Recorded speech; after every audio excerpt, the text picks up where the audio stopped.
안녕하세요. 영화비평 중독가 해동입니다. 오늘은 제가 가장 좋아하는 영화 중에 한 편이었던 영웅본색의 한 장면을 가지고 말씀드리겠습니다.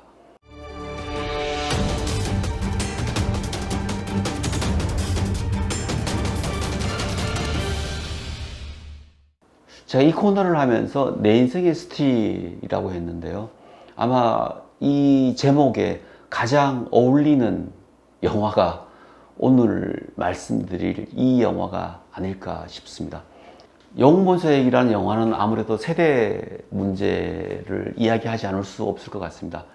누구나 감성이 한창 예민한 청소년기에 본 영화 또는 음악, 문학이 그 사람의 인생을 좌우할 수 있습니다. 저 역시 마찬가지로 갈 수 있는데요.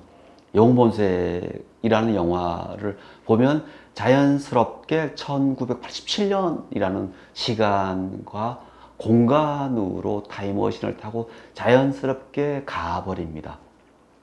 한참 예민하던 그 시절, 입시 교육의 억압 속에서, 특히 폭력적인 학교 생활에서 매우 힘들고 혼자 자취하면서 괴로울 때 이 영화를 보면서 하나의 해방구 또는 탈출구 같은 생각을 했었습니다. 그래서 이 영화 이후 매주 극장을 마치 순례하듯이 영화를 봤습니다.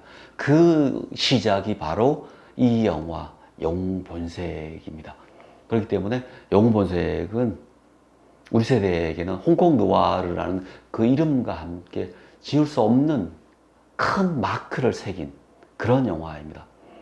영웅본색을 이야기할 때는 두 사람을 이야기해야 됩니다. 첫째는 주윤발이라는 배우입니다. 지금 아무리 주윤발이 아니라 저룸파라고 해도 우리는 주윤발입니다. 그가 가지고 있던 독특한 아우라. 이전까지 홍콩 영화는 이소룡이나 성룡의 권격 영화였습니다. 아니면 무협 영화였습니다. 그런데 이런 영화들과는 완전히 다른 권총을 가지고 발레하듯이 싸우는 그 우아한 영화들이 나왔죠. 그리고 그 영화들이 바로 홍콩 느와르인데요. 혹자들은 반환 직전의 홍콩의 암울한 기운을 이런 영화들이 보여주었다라고 사회학적 또는 심리학적으로 이야기하기도 하는데요. 그런 것들은 저는 잘 모르겠습니다. 만약에 그런 해석이 맞다면 반환의 또는 반환과 전혀 상관이 없는 우리 세대, 나만의 우리 세대가 왜 이 영화에 빠졌는가 물으면 답을 할 수 없기 때문입니다. 주인발과 또 한 사람, 잊을 수 없는 사람이 오삼이죠. 이 영화를 만든 오삼은 B급 영화를 만들다가 이 영화 이후로 이제 홍콩의 최고 감독이 되면서 이후 영웅본색 2, 천별상웅, 정행사의 거론만 해도 아주 아련한 희열이 떠오르는 이런 영화들을 만들면서 홍콩 영화가 동아시아의 최고 수출국이 되게 만들었습니다. 그래서 80년대 중후반과 90년대 초반은 동아시아 시장, 남한, 일본, 대만, 태국 이 모든 시장의 절대 강자는 홍콩 느와르였습니다.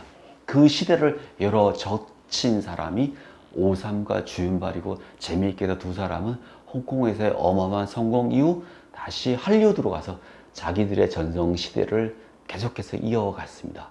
자, 그렇다면 영웅본색에서는 어떤 장면을 이야기할 수 있을까요? 정말 많은 장면을 얘기할 수 있을 것입니다.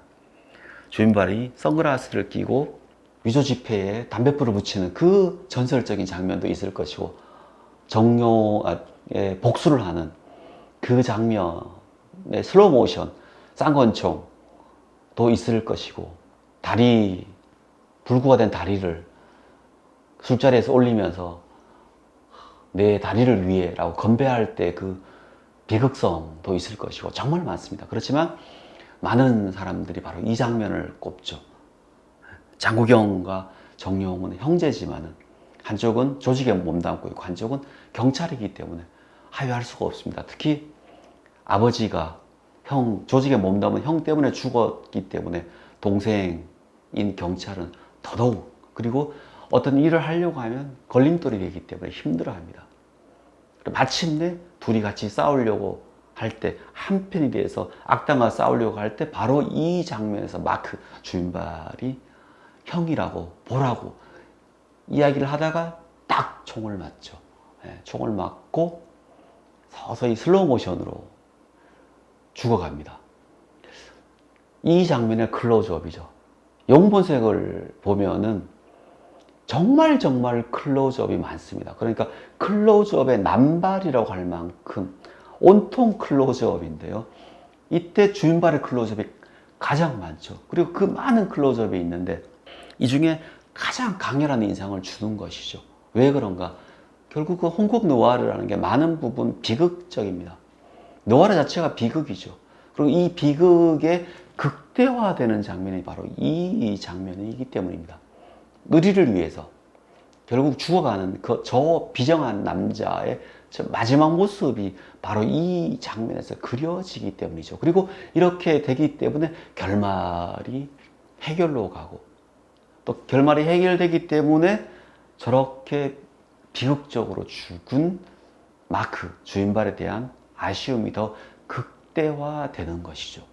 이 장면은 어두운 조직폭력배 이야기입니다. 느와르이기 때문에 조폭 이야기가 당연히 등장하고 당시 홍콩 느와르는 대부분 조폭 이야기였죠.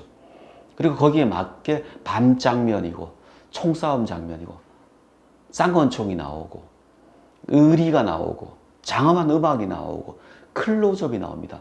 저는 이렇게 밤, 총싸움, 쌍권총, 의리, 음악, 클로즈업 이 모든 것이 홍콩 느와르의 필수적인 요소라고 생각하는데요. 거기에 물론 조금 더 들어가면 주인발로 가면은 바바리 코트가 나와야 됩니다. 선글라스가 나와야 되죠. 그리고 이 모든 것들이 거의 완벽하게 결합된 장면이라고 생각합니다.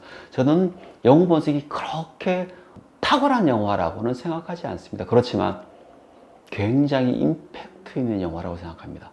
우리 세대가 80년 중후반에 예민한 청소년기를 보는 세대가 이 영화를 보고 또 보는 이유는 아주 단순합니다. 그 시절 그 감수성을 다시 한번 깨닫기 위해서죠. 여러분에게도 그런 영화가 있는지, 그렇다면 어떤 영화인지 한번 생각해 보시기 바랍니다.